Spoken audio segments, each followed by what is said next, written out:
If you're thinking about buying a home in Denver, Colorado, there are some things that nobody tells you until after you've already moved in. And trust me, some of these lessons come with a pretty expensive price tag. Hi, welcome back to my channel. My name is 𝐃𝐈𝐑𝐄𝐓. I am your Colorado realtor. I help clients just like you each and every day reaching out to me from this incredible platform. My info's down below if you're looking for proper representation, and let's get right into it. As a realtor here in Colorado, I've seen buyers absolutely love their homes and 6 months later wish they had known a few things before signing on the dotted line. So today I'm sharing my funnest video to date, 8 quirky Colorado specific things that you need to know before buying a home in Denver. And the biggest homeowner regret I hear over and over again. Let's jump right into it. This one may sound a little bit ridiculous, but it is so true. Until you live through your first Colorado winter, if your driveway faces south, you're going to have a much easier time with snow and ice. Colorado gets over 300 days of sunshine per year, and that sun melts surprisingly fast. South-facing driveways completely clear themselves about within a 1 to 2 day ratio. North-facing driveways just takes very long, and it can be at an expensive price. They often get much more icy. They're become very shadowy, and it almost is like a hockey rink. So if you don't like shoveling ice, you should really pay attention to where your home sits and the direction of the placement of your home. So this is something that I hear all the time, and something my buyers like for me to kind of guide them through, especially if they're transplants or someone relocating to Colorado. Number 2, buyers underestimate how intense the sun is here in Colorado, especially people moving from California. We have a lot of relocators from Texas, Florida, a ton right now. I have 2 buyers coming from Georgia, so that's Atlanta, and then a lot are just coming from the Midwest, are usually just shocked by Denver's elevation, which is over 5,000 feet, and that puts us above sea level. So the sun is much stronger, and the feel of that is often much more stronger as well. So although your backyard is going to be beautiful, it may just roast you in July if it faces west. That gorgeous deck, it may be unusable during these summer afternoons. My house faces west, so we get a sunshine to a sunset. We faced west, our backyard is positioned east, and that is just how it works. So understand what that looks like, where your home is placed, your bedroom specific, if there are a lot of natural light, if you have some skylights coming through. Myself and my husband, we are very much cocoons. We like blackout curtains. We do not have skylights. We did in our first home, and it can really get tricky, especially if there is quite the elevation and you have these really high lights that you cannot figure out. Understand what that looks like for light in your home. I help a ton of first-time homebuyers, so this one is prominently directed at my first-time homebuyers, or just someone that may be coming here and just thinking new construction is just the best ideal option for them. It's not created equal, especially in Colorado. One of the biggest misconceptions I hear is it's new, so nothing can be wrong. I wish that were true, but I cannot even tell you the builders that I dislike, the amount of inspections that have completely come back where things aren't to code. It's a mess. So understand that new construction, maybe everything's warranty backed, but also get an additional set of eyes. Some buyers ultimately may skip the inspection process because they are naive. The best way for me to put it, this is a huge mistake. In some cases, this can be the most extensive inspection report that I've seen, especially on newer homes. So the biggest homeowner regret I hear is I trusted the builder and skipped that inspection. Please do not do that. If you are saving, if you are getting an insane deal, do the sewer scope, do a radon, but at least do a sewer scope and the general home inspection, especially in Colorado. Please, I beg of you. That's all. The cheapest HOA isn't always the best, especially if you're looking in a planned unit development or an HOA as we call them. Everyone wants a low HOA payment until the neighborhood starts falling apart. I've seen a ton of communities with extremely low HOAs because that was the frontal focus of my buyer's eyes, where potentially their reserves were underfunded. Then suddenly homeowners get hit with this huge, large assessment for roofs, siding, landscaping, roads, or even common repair areas. So there is something I want to add that you should 100% be aware of, especially if you're in like a condo or townhome area. Always get the homeowner association rider. I believe it's the HO6. I could be completely wrong, but ultimately it's about a 5 to 10 minute increase to your homeowner insurance that home insurance providers will add. Not always, especially if you're going with like someone specific rather than just going online and getting like a very basic home insurance plan. But they'll add that in the event of a special assessment being required as a buyer or an owner in an HOA area. That will typically be sufficient and you'll only be required to pay your deductible.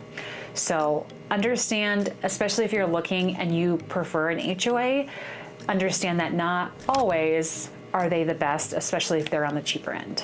I've even had it where buyers often overlook really well-managed communities because that HOA fee just seems much higher. So one thing I often tell my buyers is don't just ask about the HOA cost, really confirm and understand what it covers, and that will really tell you the backstory and if it's a good investment. Number 5, people often regret buying the biggest house because they can afford it. This is probably the most common regret. So if your lender approves someone or you, for instance, for a purchase price or your purchasing power up to $700,000, I always kind of walk my buyers through this, but don't feel like you have to buy at that amount. Life happens, property taxes increase, insurance increases, utilities increase, all of it. So maintenance also has to happen. So understand if you're buying at the height of that purchase price, the height of your affordability and comfort level, it always doesn't have to make sense for your realtor, your lender. You have to make sure it makes sense for you, and really you as a buyer are comfortable with that payment through and through. The happiest homeowners that I have usually leave themselves a little bit of breathing room financially. Being house rich isn't the goal. I would much rather have my buyer get in at a much more comfortable payment and still have a little bit of fun spending room and don't have to completely restrict their lifestyle just to get into a house. Especially if you're transferring here for work or just a new Colorado relocator, really look at your commute. Google Maps lies, and you don't probably want to hear that, but it doesn't always tell the whole story, especially about commute and that time frame at different hours, peak congestion hours. Is that the only line route that you have? Is that highway gonna kind of bottleneck at 5 p.m.? Drive it in the morning, drive that route in the afternoon, and drive it on a Friday. Denver traffic patterns can really surprise people. Oftentimes me, while I go to the gym at maybe 11 a.m. on a Tuesday, and I'm like, where are all these people? Why don't they have a job? Why aren't they elsewhere? Because I think it's gonna be seamless and open and empty. It's not.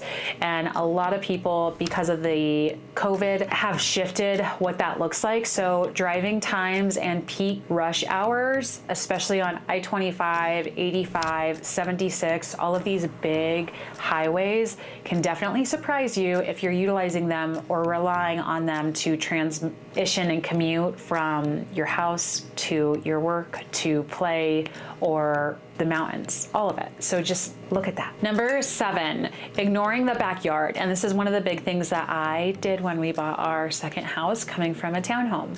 So everybody really focuses on the kitchen, the bathroom, and hardly anyone really considers the backyard until they own it ultimately. And suddenly they're spending thousands on fencing, landscaping, irrigation systems, patios, retaining walls, or even grass replacement.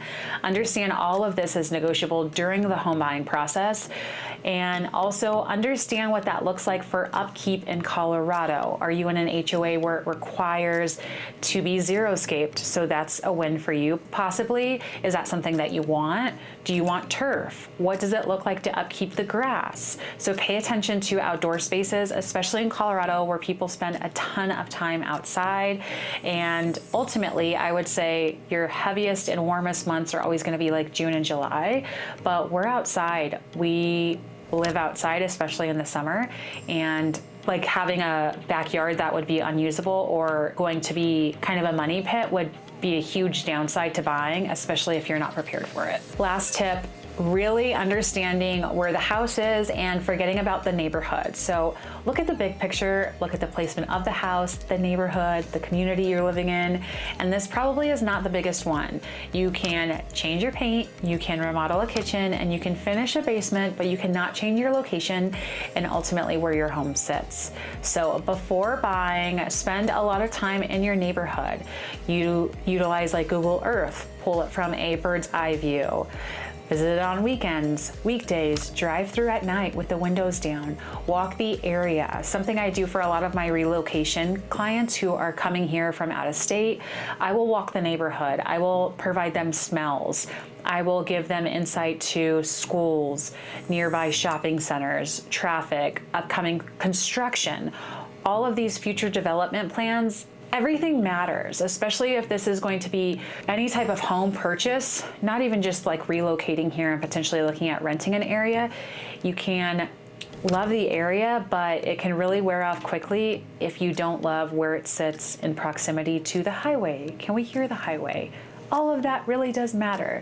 So just know that these are just common things that I think are going to benefit you in the long run. Buying a home in Denver is not just about finding the right house, but it's about finding the right house in the right neighborhood with the right commute, orientation, and right fit for you long term for your lifestyle without cramping your lifestyle, your budget, all of it. This should be an exciting time and something I often remind my buyers who go through like analysis paralysis. Don't overthink it.